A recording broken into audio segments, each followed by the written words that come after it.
Malam itu, Laras duduk di tepi ranjang dengan tatapan kosong.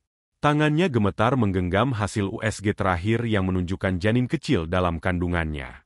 Seharusnya, dalam beberapa bulan lagi, ia akan menggendong buah hatinya. Namun, impian itu telah direnggut darinya dengan cara yang paling kejam. Laras menghembuskan napas panjang, mencoba mengusir rasa sakit yang terus menghantui pikirannya. Matanya beralih ke kotak kayu kecil di atas meja, tempat ia menyimpan kenangan terakhir tentang anaknya. Sepasang kaos kaki bayi berwarna putih, sebuah boneka kecil, dan surat yang pernah ia tulis untuk bayinya sebelum semuanya hancur dulu, hidupnya sempurna. Ia dan Bayu adalah pasangan yang diidamkan banyak orang. 5 tahun pernikahan mereka dipenuhi tawa dan kebahagiaan. Ketika Laras akhirnya hamil setelah bertahun-tahun menunggu, ia berpikir bahwa hidupnya telah lengkap. Bayu juga tampak bahagia, atau setidaknya, itulah yang Laras pikirkan, namun, kebahagiaan itu mulai retak perlahan. Bayu berubah. Ia semakin sering pulang larut, bahkan kadang tidak pulang sama sekali. Laras mencoba bertanya, tapi Bayu selalu punya alasan. Pekerjaan, rapat, urusan kantor.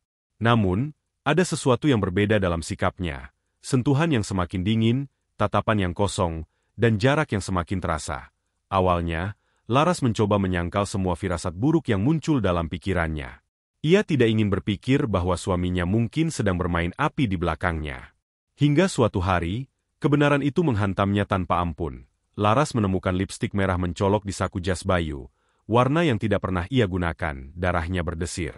Ia berusaha berpikir positif, namun perasaannya berkata lain. Sejak saat itu, ia mulai memperhatikan Bayu lebih teliti. Ia melihat perubahan kecil yang dulu ia abaikan, aroma parfum wanita di kemeja Bayu, cara Bayu tersenyum saat melihat ponselnya, dan bagaimana suaminya semakin menjaga jarak darinya. Hingga suatu malam, Laras memutuskan untuk mengikuti suaminya diam-diam. Dengan jantung berdebar, ia melihat Bayu memasuki sebuah restoran mewah. Ia menunggu beberapa saat sebelum ikut masuk, menyembunyikan dirinya di balik pilar besar, dan di sanalah ia melihatnya. Bayu duduk di meja sudut bersama seorang wanita yang sangat ia kenal, Rina, sahabatnya sendiri. Mereka tertawa bersama, tangan Rina menyentuh lengan Bayu dengan akrab. Ada kebahagiaan di wajah mereka, kebahagiaan yang seharusnya hanya milik Laras. Dunia Laras seakan runtuh saat itu juga. Ia ingin menerjang ke meja itu, ingin berteriak, ingin meminta penjelasan. Namun, tubuhnya membeku. Air matanya menggenang. Tangannya mengepal di sisi tubuhnya, dengan langkah gontai, ia meninggalkan restoran. Sejak malam itu, Laras tahu, hidupnya tidak akan pernah sama lagi. Namun, ia belum tahu bahwa pengkhianatan ini hanyalah awal dari penderitaan yang lebih besar. Bayu dan Rina tidak hanya merenggut suaminya, tapi juga anaknya. Dan itu adalah sesuatu yang tidak akan pernah bisa Laras maafkan. Setelah mengetahui perselingkuhan Bayu dengan Rina, Laras mencoba bertahan. Ia berharap suaminya akan berubah, berharap semuanya hanyalah kesalahan sesaat. Namun, kenyataan tak pernah seindah harapan. Bayu semakin jarang pulang, dan ketika pulang pun, ia hanya datang dengan tatapan dingin serta ucapan singkat. Laras tahu bahwa hatinya telah berpaling. Setiap malam, ia tidur dengan tangisan tertahan, memeluk perutnya yang semakin membesar, mencoba meyakinkan dirinya bahwa setidaknya ia masih memiliki anak mereka. Tapi harapan itu pun akhirnya hancur. Suatu malam, Bayu pulang dalam keadaan mabuk. Ia membangunkan Laras dengan kasar, tatapannya penuh kebencian. "Kenapa kau masih di sini?" Desisnya. Laras mengerutkan kening. "Apa maksudmu? Kau tahu pernikahan kita sudah hancur. Kenapa kau masih bertahan?" Air mata Laras menggenang. "Karena aku mencintaimu, Bayu. Aku ingin kita memperbaiki semuanya. Kita punya anak yang akan lahir beberapa bulan lagi. Tolong, pikirkan itu." Namun, Bayu justru tertawa sinis. "Anak ini? Aku bahkan tidak yakin aku menginginkannya." Kata-kata itu menusuk jantung Laras. "Apa maksudmu? Ini anak kita, Bayu." Bayu tidak menjawab. Ia hanya menatapnya dengan dingin sebelum akhirnya masuk ke kamar tanpa memedulikan Laras yang mulai terisak. Keesokan harinya, Rina datang ke rumah mereka. Laras merasa dadanya sesak melihat wanita itu dengan wajah penuh kemenangan. "Kau harus melepaskannya, Laras," kata Rina tanpa basa-basi. Laras menggenggam tangannya erat. "Aku tidak akan menyerahkan suamiku begitu saja kepadamu." Rina mendekat, lalu berbisik dengan nada meremehkan. Lalu bagaimana jika aku mengatakan bahwa Bayu lebih memilih aku, dan bahwa kami tidak ingin anak ini lahir? Laras terkejut. Apa maksudmu? Rina tersenyum licik. Kau akan segera tahu malam itu. Rina menawarkan teh kepada Laras. Dengan hati yang masih dipenuhi kecurigaan, Laras awalnya ragu. Namun, ia tidak ingin terlihat lemah di depan Rina, jadi ia meminumnya. Beberapa menit kemudian, kepalanya mulai pusing. Pandangannya kabur, tubuhnya melemah. Laras mencoba berdiri, tapi dunianya berputar. Rina, apa yang kau lakukan? Suaranya lemah, hampir tak terdengar. Rina hanya tersenyum. Itu adalah hal terakhir yang Laras lihat sebelum semuanya menjadi gelap. Ketika Laras terbangun, ia berada di rumah sakit. Tubuhnya lemas, perutnya terasa kosong, dan hatinya hancur saat dokter memberitahu bahwa ia telah mengalami keguguran. Namun, Laras tahu, ini bukan keguguran biasa. Ini adalah kejahatan. Bayu dan Rina telah mengambil bayinya. Air mata Laras mengalir, bukan hanya karena kehilangan, tetapi juga karena kemarahan. Jika dulu ia hanya ingin mempertahankan pernikahannya, kini ia memiliki tujuan yang berbeda. Ia akan membalas dendam. Mereka telah mengambil segalanya darinya. Kini, giliran Laras yang mengambil sesuatu dari mereka. Kebebasan mereka hari itu tiba. Bayu dan Rina akhirnya melangsungkan pernikahan mereka dengan pesta mewah di sebuah hotel berbintang.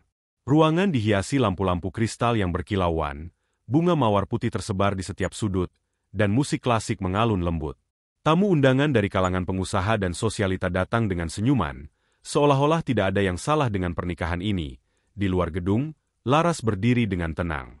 Gaun hitam yang dikenakannya melambai tertiup angin, mencerminkan kedukaan yang masih ia simpan dalam hatinya. Namun, kali ini, ia tidak datang untuk menangis atau meratapi nasib. Ia datang untuk menuntut keadilan.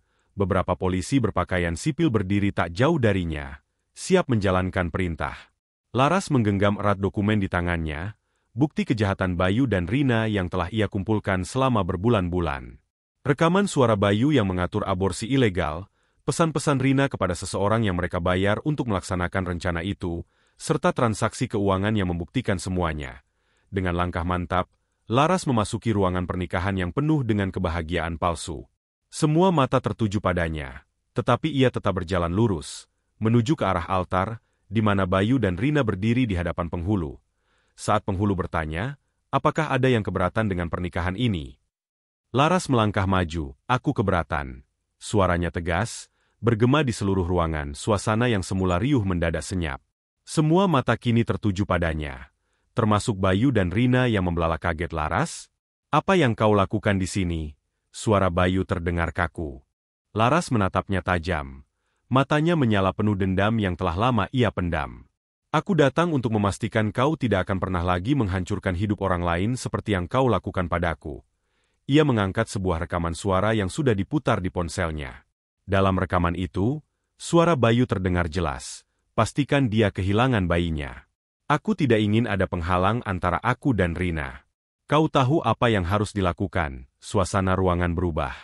Bisikan-bisikan mulai terdengar. Beberapa tamu menatap Bayu dengan ekspresi terkejut dan jijik. Ini apa-apaan? Suara Rina bergetar, wajahnya memucat. Laras berbalik menghadapnya, senyumnya penuh kepahitan. Kau pikir aku tidak tahu apa yang kalian lakukan? Kau pikir aku akan membiarkan kalian hidup bahagia setelah mengambil anakku? Tepat saat itu, beberapa polisi melangkah masuk ke dalam ruangan, membawa surat perintah penangkapan saudara Bayu dan Rina. Kalian ditangkap atas tuduhan konspirasi aborsi ilegal, percobaan pembunuhan, serta penyalahgunaan kekuasaan untuk menutupi kejahatan. Bayu dan Rina terkejut. Bayu mencoba berkelit, ini semua fitnah. Dia hanya wanita gila yang tidak bisa menerima kenyataan. Namun, polisi sudah memiliki bukti yang kuat. Petugas menggiring mereka keluar, dan Rina mulai menangis histeris. Laras, kau tidak bisa melakukan ini.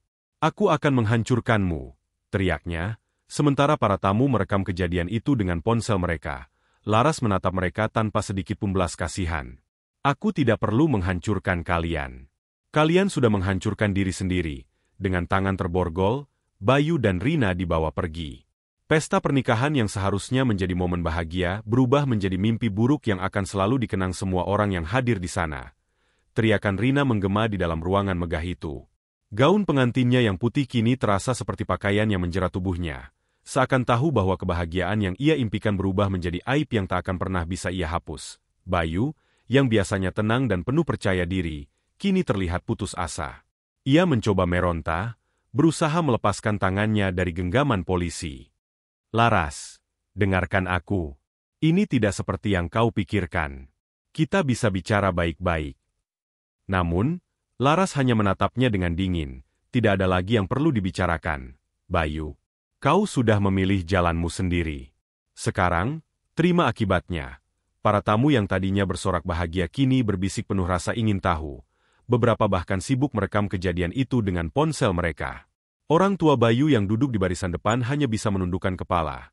Malu dan hancur melihat putra mereka ditangkap tepat di hari pernikahannya. Rina, yang akhirnya sadar bahwa tidak ada jalan keluar, mulai menangis dan memohon. Laras, aku mohon, jangan lakukan ini. Aku hanya mencintainya. Laras melangkah mendekat, menatap wajah wanita yang dulu ia anggap sahabat itu cinta. Laras tertawa kecil, tapi suaranya dipenuhi kepahitan. Kalau kau mencintainya, kenapa kau harus menghancurkan hidup orang lain? Kenapa kau harus mengambil anakku?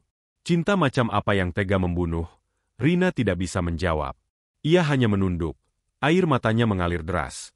Polisi menggiring Bayu dan Rina keluar, diiringi tatapan penuh hinaan dari para tamu. Pesta mewah yang mereka rancang dengan sempurna kini berubah menjadi ajang keadilan. Saat mobil polisi membawa mereka pergi, Laras menghela napas panjang. Ia menang. Beberapa bulan kemudian, Laras berdiri di depan makam kecil di sebuah pemakaman yang sepi. Batu nisan itu bertuliskan nama anak yang tak sempat ia lahirkan. Nama yang seharusnya ia bisikan dengan penuh kasih sayang saat menggendong buah hatinya. Ia meletakkan bunga putih di atas tanah, lalu berlutut, menyentuhkan jemarinya ke batu dingin itu. Sayang, akhirnya ibu berhasil membalaskanmu.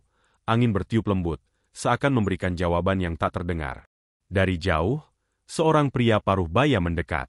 Itu adalah pengacara yang membantu Laras dalam kasusnya. Ia membawa sebuah amplop dan menyerahkannya kepada Laras. Ini keputusan pengadilan. Bayu dan Rina divonis bersalah atas konspirasi aborsi ilegal dan percobaan pembunuhan. Mereka masing-masing dijatuhi hukuman 15 tahun penjara. Laras membuka amplop itu, membaca isinya dengan tenang. Hatinya terasa sedikit lebih ringan. Terima kasih, ucapnya tulus. Pengacara itu mengangguk dan pergi, meninggalkan Laras sendirian di pemakaman. Ia menatap langit, membiarkan air matanya mengalir untuk terakhir kali. Dunia ini tidak selalu adil, nak. Tapi ibu sudah melakukan yang terbaik untukmu. Dengan langkah mantap, ia berdiri dan berjalan pergi. Tidak lagi dengan beban dendam di hatinya, tapi dengan harapan untuk masa depan yang lebih baik kini, ia siap untuk memulai hidup baru. Tanpa Bayu, tanpa luka, hanya dengan tekad untuk menjadi lebih kuat.